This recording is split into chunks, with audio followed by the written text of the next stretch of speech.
very much. Thank you, Mr. Chairman. I yield to the ranking member, Mr. Jordan. Thank the gentleman for yielding. Professor Smith, does H.R. 1 require states to offer early voting?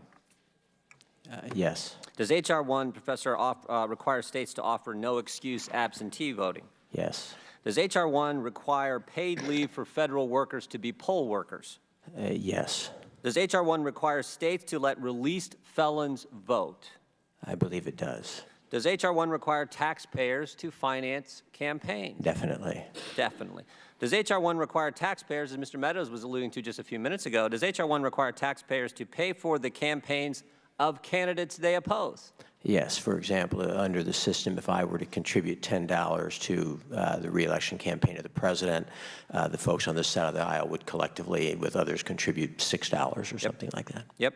Does H.R. 1 require states to have same-day registration for voters? I believe it does. Does H.R. 1 require automatic voter registration? I believe that's correct. Does H.R. 1 encourage states to pre-register 16-year-olds? That I don't know off the top of my head. I'll fill that one. It does. I'll take your word for it. I appreciate that. Professor, does H.R. 1 require Election Day to be a federal holiday if you work for the federal government? Yes, it does. And does H.R. 1 require the outing of donors? Direct violation of freedom of association. You give to a campaign, you permits that through the disclosure, you're going to be outed to the public. A great many provisions require a tremendous amount of outing of a great many donors. Does H.R. 1 make the bipartisan FEC a partisan organization? I believe that it effectively does. Yeah, and the example, I like the example you used. We'll take the United States Senate. Let's say Mitch McConnell and Ted Cruz are the Republicans. Let's say Cory Booker and Kamala Harris are the Democrats, and then the independent is Bernie Sanders. And that's supposed to be balanced, right? That would work, yes. And that would work. And that's exactly what the majority intends for it to be in 2021. Something like that. Maybe not those people, but I think people understand what we're getting at here. Does H.R. 1 limit free speech?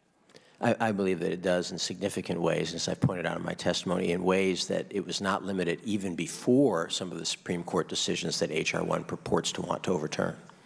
So let me take a whack at a little summary here, Professor. H.R. 1 requires taxpayers to pay for a holiday on Election Day for government workers. H.R. 1 requires taxpayers to pay for 6 days of paid leave for government workers who want to be poll workers. H.R. 1 requires taxpayers to pay for politicians' campaigns. And if those same taxpayers give to some organization, some C4, or anyone could harass them or their family. Yes. Such a deal for the taxpayer, right? I'll leave that judgment to you folks who get to vote on it. I mean, this is exactly where H.R. 1 sends us. And that's why we're opposed to it. That's why we're going to keep fighting it. That's why we're saying the things we're saying. So anything I'm missing in my summary there, Professor, anything you'd like to add? I would only add that I think that the disclosure provisions are often worse than people think, because they're defining as political activity things that have never been defined as political before, and you run the risk of regulations swallowing up the entire discourse in which public engages. So I would only say that I think the provisions are worse than people think, and that they're often hidden through the complex interrelationship of different provisions. Give us an example. Well, one example would be if an organization, for example, were to hire somebody who'd previously been an intern, paid intern for a member of Congress. That organization would then be prohibited from making any communications that were deemed to promote, attack, support, or oppose that candidate. And that vague term could apply to almost anything: praising the candidate for introducing a bill, criticizing the congressman for opposing a bill, whatever it might be. Wow, Dad put the whole consultant business in this town out of business, it seemed to me. It's not just the consulting business, though. Of course, it puts out of business all of the interest groups and all of the civic groups that people belong to. All right, I appreciate it, Mr. Chairman. I'll yield back. Thank you very much. I'm going to yield myself a few minutes. One of the things that Ms. Hubbard and Mr. Mabrani that gave me chills when I read it was a 2016 opinion of the Fourth Circuit Court of Appeals. You know, we're sitting around here acting not like it's not an inalienable right to be able to vote. And it's something they said that is chilling. And we can argue back and forth all we want. And they talked about the legislature down there in North Carolina. And this is a quote from the Fourth Circuit. These are federal judges.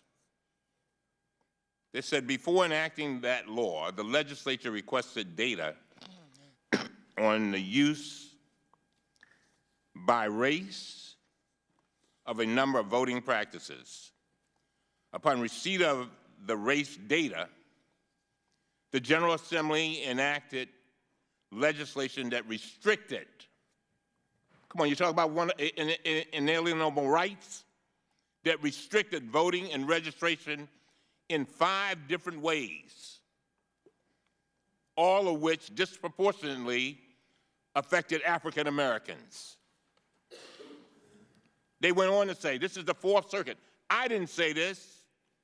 The federal court said it. Said in response to claims that intentional racial discrimination animated its action, the state offered only meager justifications. Although the new provisions target, this is what the court said, although the new provisions target African Americans with almost surgical precision, they constitute inapt remedies for the problems assertedly justifying them, and in fact impose cures for problems that did not even exist. They went on to say, thus, the asserted justifications cannot and do not conceal the state's true motivation, end of quote. The reason why that quote means so much to me is that 1 year ago today, on my mother's dying bed at 92 years old, former sharecropper, her last words were, do not let them take our votes away from us. They had fought, she had fought and seen people harmed, beaten, trying to vote. Talk about inalienable rights. Voting is crucial, and I don't give a damn how you look at it. There are efforts to stop people from voting. That's not right. This is not Russia. This is the United States of America. And I will fight until the death to make sure every citizen, whether they're Green Party, whether they're Freedom Party, whether they're Democrat, whether they're Republican, whoever has that right to vote. Because it is the essence of our democracy. And we can play around and act like it's not, and guess what? I want to be clear that when they look back on this moment 200 years from now, that there are those of us who stood up, and they'll be able to say, they stood up and said, we will defend, they defended the right to vote. Because you know what the problem is? For so many people, their rights are pulled away from them, then they got to put in laws and get them back. Pulled away from them. What does that mean? They cannot progress rapidly. They cannot progress with the rest of society. And all they're trying to do is trying to control their own destiny. I'd like to just hear your comments, Ms. Hobart and Mr. Mabrani, on the Fourth Circuit's opinion. So we have seen since 2010 a number of states move efforts to shut down opportunities for people to vote. We've seen proof of citizenship laws, photo ID. We've seen early voting days repealed. We have seen states that have election day registration repealed, all in efforts to make it difficult for people to vote. A lot of this is focused on so-called in-person voter fraud, which there is a 0.0003% chance that that happens. It is a very rare thing. So what we have is all these measures that are trying to tap down on something that isn't happening out there, and the end result is we see many people purge from voter rolls and other things with the thought that they're going to be addressing something that isn't happening very frequently. And so that is a real challenge, and one that we've seen in states across the country.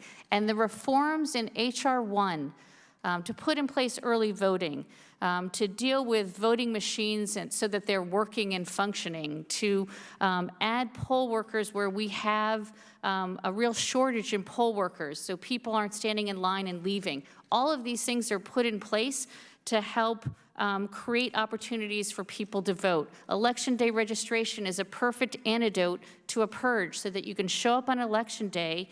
If you see that there's a problem, then you can register to vote and vote on that day. And that's why it's so important to be looking at these reforms. Running. The one thing I want to add to that is that these reforms not just make it easier for people to vote and are proven to increase turnout and participation, they actually increase the accuracy of the rolls. So what we're hearing as reasons not to adopt things like automatic voter registration, same-day voter registration. As was said earlier, these are reforms that already exist in states across the country, and the Brennan Center has studied the implementation of them, and they've shown to increase the accuracy of the poll and to even decrease existing errors in the system. And I just want to say, Mr. Chairman, I appreciate your telling that incredibly personal story and the impact that it had on me personally, and I'm sure on everyone who is listening. Mr. Heiss. I thank the chairman, and I would just, Mr. Chairman, all of us want integrity at the voting booth, but if you are somehow implying that only Republicans have been engaged in voter fraud, I challenge that and take great offense at it. We just saw in Texas tens of thousands of illegal aliens voting, and this is an issue that goes far and wide. It is not on one side of the aisle, sir, and I would like that to stand corrected, and this bill does not correct Would the gentleman yield? Yes, sir. And I'll give you your seconds back. Nobody said that. I didn't say that. I quoted the court, and I did not just blame Republicans or anybody. All I know, I was trying to make it clear that it has been made far difficult for people who look like me to be able to vote, period. And we all need to be addressing that. That's what I was trying to say. Reclaiming my time. If you took it any other way, I did not intend it that way. It was certainly implied that way, Mr. Chairman. Well, I accept what you just said.